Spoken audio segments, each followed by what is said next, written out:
Recording in progress.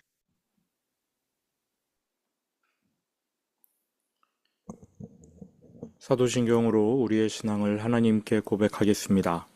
나는 전능하신 아버지 하나님 천지의 창조주를 믿습니다. 나는 그의 유일하신 아들 우리 주 예수 그리스도를 믿습니다.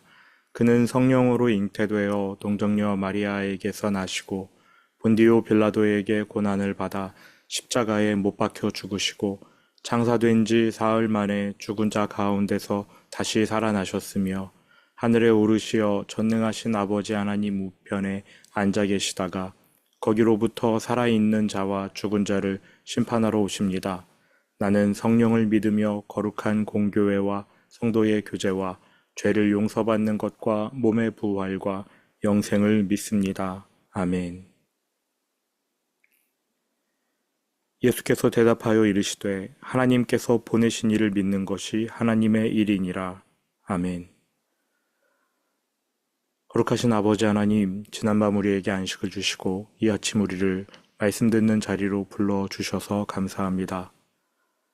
하나님께서 보내신 이 예수 그리스도를 나의 주 나의 하나님으로 고백하는 것이 하나님의 일이라 하셨습니다. 오늘 온전히 예수님을 믿으며 하나님께서 허락하신 이 일을 감당하고 그 안에서 참된 기쁨을 누리는 우리 봉빛교회 모든 성도들 되게 하여 주옵소서. 이제 말씀을 듣습니다. 바르게 깨닫는 은혜 허락하여 주실 줄 믿으며 예수님 이름으로 기도합니다. 아멘.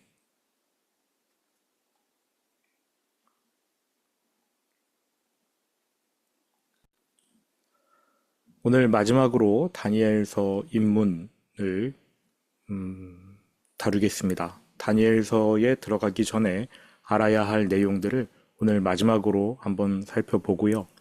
다음 한 주 동안은 월요일부터 금요일까지 고난주간 특별 새벽 예배를 드립니다. 그리고 4월 22일 화요일부터 다니엘서를 들어가려고 합니다.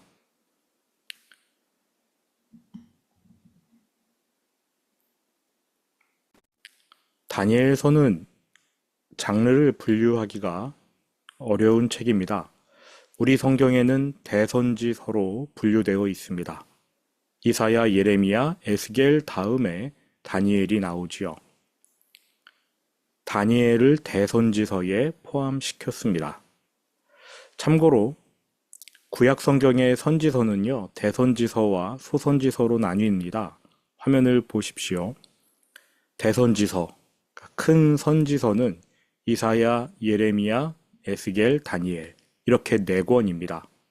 예레미야, 애가까지 포함해서 예레미야로 치고요. 이렇게 4권이 대선지서고요.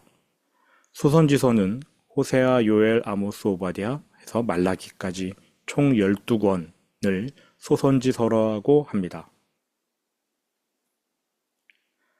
대선지서와 소선지서의 구분은 의외로 간단합니다. 책의 길이가 길면 대선지서고요. 책의 길이가 짧으면 소선지서입니다. 호세아서와 스가랴서는 다니엘보다는 2장씩이 더 많습니다. 다니엘은 12장이고 호세아와 스가랴는 14장까지 있는데요. 전체 길이를 따지면 다니엘이 좀 더 깁니다. 다니엘은 총 9절이 357절이고 스가랴는 211절, 호세아는 197절. 그래서 다니엘은 대선지서로 분류되었는데 보시면은 이사야, 예레미야, 에스겔 이들은 총 1209절이 넘습니다. 그런데도 다니엘서가 대선지서에 들어갑니다. 대선지자이든 소선지자이든 우리는 다니엘을 선지자로 여기는 데에 아무 거리낌이 없습니다. 그런데 유대인 성경에는 다니엘이 선지서로 분류되지 않습니다. 다니엘은 유대인 성경에서는 일반 글, 성문서로 분류가 됩니다. 모세오경, 선지서, 그 다음 일반 글 모음에서도 에스더서 뒤에 위치할 정도로 유대인들은 다니엘이라는 인물을 선지자로 여기기 어려워합니다. 유대인 성경의 순서를 좀 보겠습니다. 맨 처음에는 모세오경, 우리랑 똑같습니다. 창세기부터 신명기까지 모세오경이 나오고요.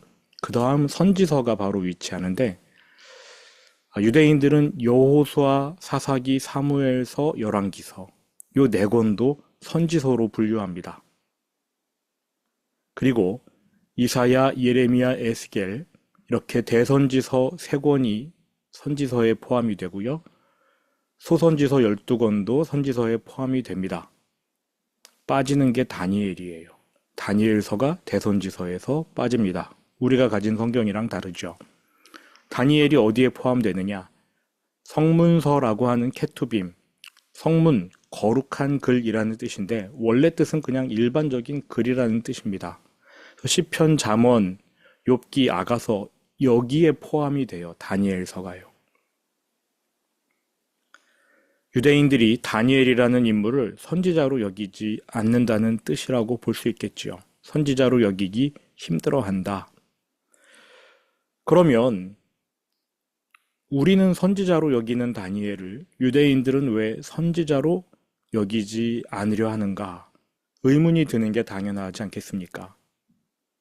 이에 대한 명확한 이유는 알 수 없습니다. 다양한 설이 존재해요.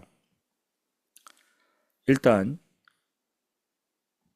유대인으로서 이방인 왕을 섬겼기 때문에 유대인들은 다니엘을 선지자로 여기지 않으려 한다. 이러한 설이 있는데 일종의 매국 행위자로 여긴 것이지요. 반론이 있습니다. 애굽의 총리를 지냈던 요셉이 있어요. 요셉에 대한 감정도 나쁜가? 그건 또 아닙니다. 그러니까 이 첫 번째 이론은 별로 좋은 설명이 아닌 것 같고요.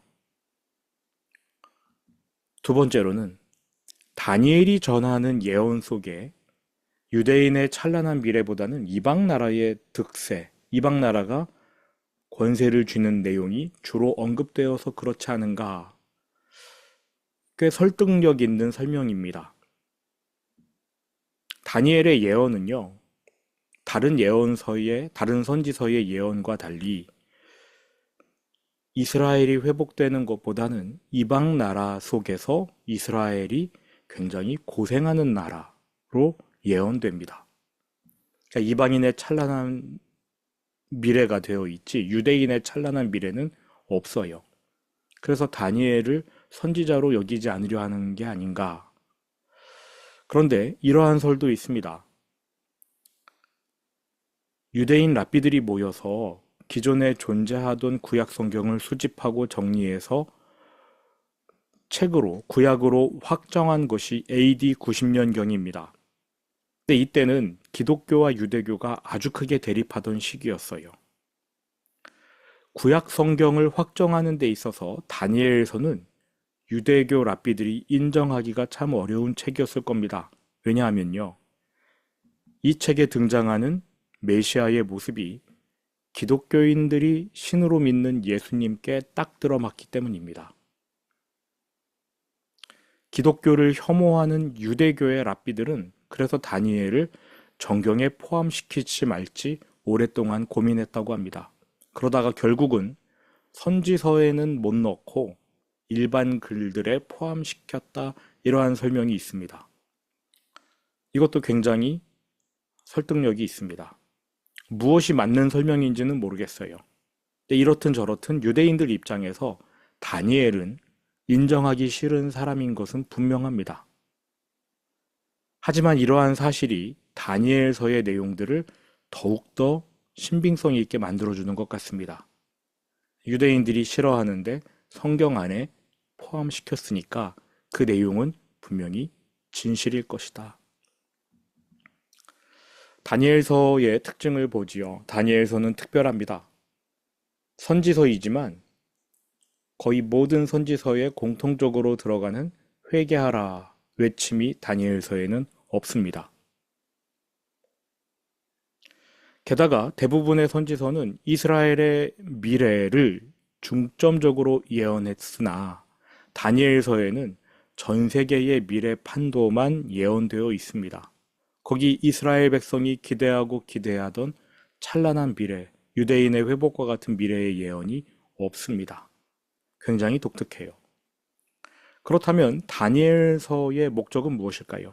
다니엘은 어떤 목적을 갖고 자신이 겪은 일들 중 특별한 사건, 또 자기가 받은 특별한 미래의 예언들을 이 책 안에 넣었을까요? 이 책에 나오는 사건과 예언들은 어떤 목적을 향해 있을까? 우리가 이 점을 먼저 짚어야 다니엘서를 올바른 목적으로 읽을 수 있습니다. 다니엘서는요, 1장부터 6장까지가 한 덩어리이고 7장부터 12장까지가 나머지 한 덩어리, 두 덩어리로 나뉩니다. 1장부터 6장까지에는 우리가 재미있어 하는 사건 6개가 나옵니다. 첫 번째, 왕의 진미를 거절하고 채식을 했지만 더 아름다운 용모로 변해 있었다는 그러한 사건이고요. 둘째는 느부갓네살 왕의 꿈을 해몽해 준 사건입니다. 셋째는요, 느부갓네살 왕이 자신의 모습을 신상으로 세웠는데 거기에 절하기를 거부했던 세 친구가 풀무불에 던져졌으나 죽지 않았던 사건. 넷째는 느부갓네살 왕이 교만해져서 하나님의 심판을 받아 그의 정신이 혼미하게 되어가지고 들짐승처럼 야외에서 지내는 내용이 나오고요. 다섯 번째는 바벨론의 맨 마지막 왕인 벨사살 왕이 예루살렘 성전에서 가져온 거룩한 기물에 술을 따라 마시던 중에 그의 눈앞에 손가락이 나타나서 바벨론의 멸망을 기록한 사건. 그리고 여섯째는 다리오 왕 외에 아무에게도 절하거나 기도하지 말라는 명령이 떨어졌음에도 불구하고 다니엘이 하나님께 기도했고 그것이 발각되어서 사자굴에 던져졌으나 죽지 않은 사건. 이렇게 6가지 흥미로운 사건이 나옵니다. 그리고 7장부터 12장에는 미래 세계에 대한 예언이 나옵니다. 말씀드린 대로 여기에는 유대인의 회복과 같은 달콤한 미래의 예언은 없습니다. 이방인들의 득세 가운데 유대인들이 포함되어 있다. 이러한 예언이 나오지요. 다니엘은 무슨 목적으로 이러한 사건들, 이러한 예언을 기록한 것일까요? 이 모든 사건이 지목하는 사실은 한 가지입니다. 하나님이 살아계신다. 하나님이 살아서 역사하신다. 심지어 이방인의 땅에서도 하나님께서 왕으로 존재하신다. 너무나 당연한 사실일까요? 그런데요, 이 사실을 말하기 위해 다니엘이 기록한 6가지 사건 중 3개는 천하를 호령하는 왕들조차 하나님의 주권 아래에 있다는 내용입니다. 왕의 꿈을 해석한 내용, 느부갓네살의 교만함, 그래서 그가 하나님께 징계를 받아서 짐승처럼 2년 넘게 살게 된다는 내용, 벨사살 왕이 하나님께 심판을 받아서 바벨론 나라가 망한다는 내용. 이 3가지 사건은 천하를 호령하는 바벨론 왕들조차 하나님의 주권 아래에 있다는 내용이고요. 나머지 3개는 우상숭배와 관련된 사건들입니다. 우상숭배를 거부했으나 하나님이 지켜주신다. 우상은 아무 능력 없는 돌과 나무와 금속에 불과하니 인간이 그 앞에 절하는 것은 너무나 어리석은 일이며 목숨을 걸고 우상숭배를 거절할 때 하나님께서 역사하여 살려주신다. 이것이 이 3개의 사건 내용입니다. 우리는 이러한 점 역시 당연하니까 별로 대수롭지 않게 여깁니다. 우상은 물건일 뿐인데 왜 그 앞에 절을 하는가? 하나님 살아계시고 역사하시는데 왜 우상 앞에 엎드리는가? 너무나 당연한 이야기이지요.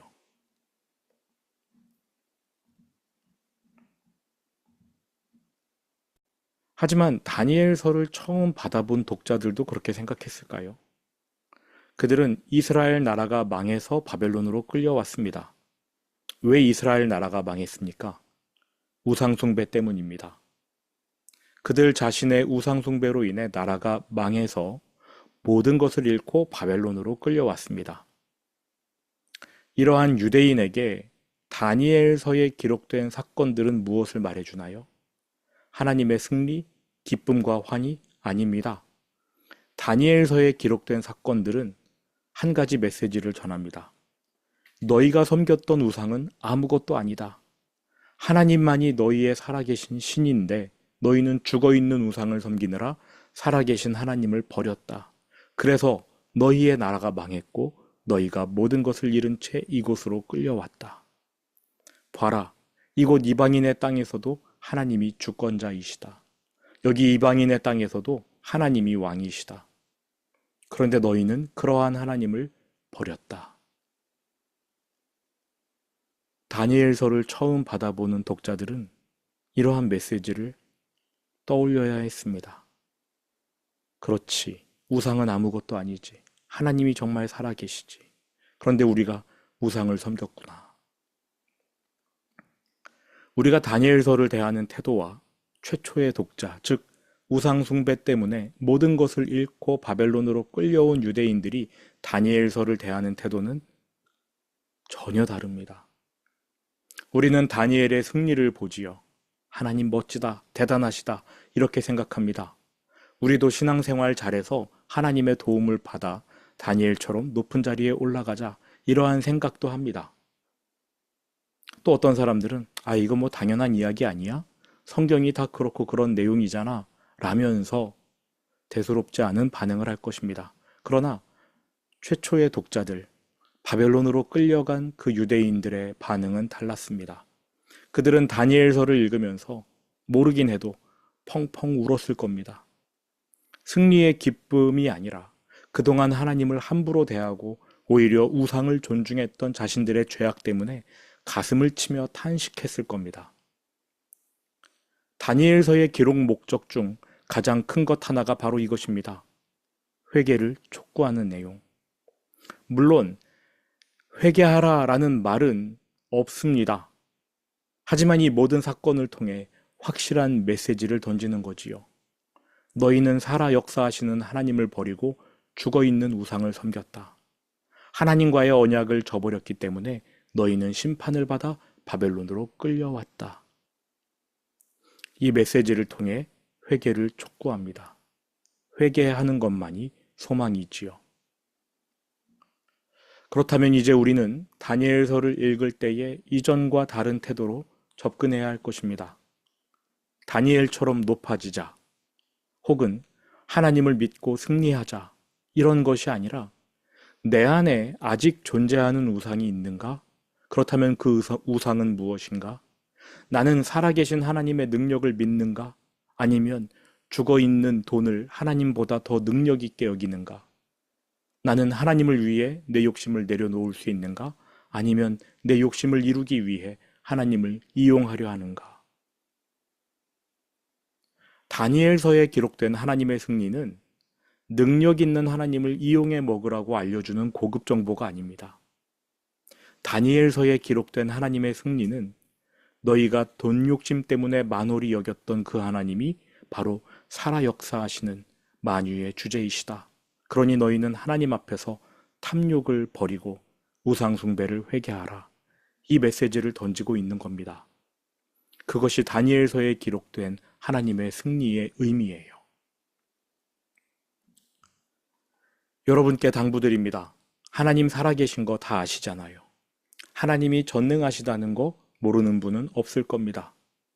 그래서 우리는 살아계시고 전능하신 하나님을 때때로 내 욕심 이루는 일에 이용하려고 합니다. 그래서 성경에 나오는 승리의 사건들, 특히 다니엘서에 나오는 너무나 큰 승리의 사건들을 지렛대로 삼고자 합니다. 그러나 이제는 그러한 태도를 버려야 합니다.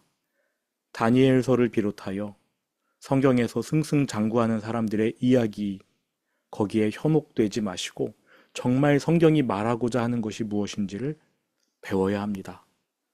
다니엘서를 읽는 동안, 또 설교를 들으시는 동안 내가 하나님을 만홀히 여기는 영역이 있었는가? 혹 내 마음에 아직까지 살아있는 탐심이 있지는 않은가? 이러한 부분들을 묵상하고 점검하고 회개하게 되기를 원합니다. 다니엘서를 받아보고 읽어보는 태도가 이러해야 합니다. 하나님이 어떠한 분인지를 깨닫고 내 안에 아직 버리지 못한 우상은 무엇인가? 이러한 것들을 찾아내는 작업, 다니엘서를 읽어가면서 우리는 이 작업을 해 나갈 것입니다. 들은 말씀 마음에 새기면서 주기도문으로 오늘 예배를 마치겠습니다. 하늘에 계신 우리 아버지, 아버지의 이름을 거룩하게 하시며 아버지의 나라가 오게 하시며 아버지의 뜻이 하늘에서와 같이 땅에서도 이루어지게 하소서. 오늘 우리에게 일용할 양식을 주시고 우리가 우리에게 잘못한 사람을 용서하여 준 것 같이 우리 죄를 용서하여 주시고 우리를 시험에 빠지지 않게 하시고 악에서 구하소서. 나라와 권능과 영광이 영원히 아버지의 것입니다. 아멘.